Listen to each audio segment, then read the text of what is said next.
বিসমিল্লাহ। মা, ওইটা কি বললো? কে কি বললো?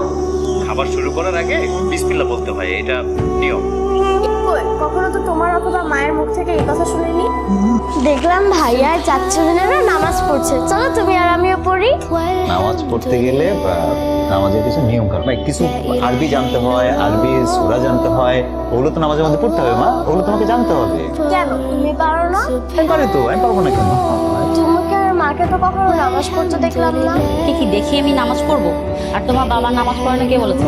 তোমার বাবাকে তুমি দেখো না প্রতি শুক্রবার যে মসজিদে গিয়ে জুম্মার নামাজ পড়ে? তাহলে কি ওটাও জুম্মার নামাজ পড়ছে? এই, আজকে কি শুক্রবার? আর বাসায় কি জুম্মার নামাজ পড়া যায়? জুম্মার নামাজ পড়তে হয় মসজিদে গিয়ে। ওরা বাসায় যে নামাজটা পড়ছে 5 ওয়াক্তের 1 ওয়াক্ত নামাজ পড়ছে। এই বোকামে, তুমি কি জানো না যে দিনের ভিতর যে 5 ওয়াক্ত নামাজ থাকে? তোমরা কখনো আমাকে বলেছো? তোমরা তো কখনো আমার সাথে নামাজ পড়ো।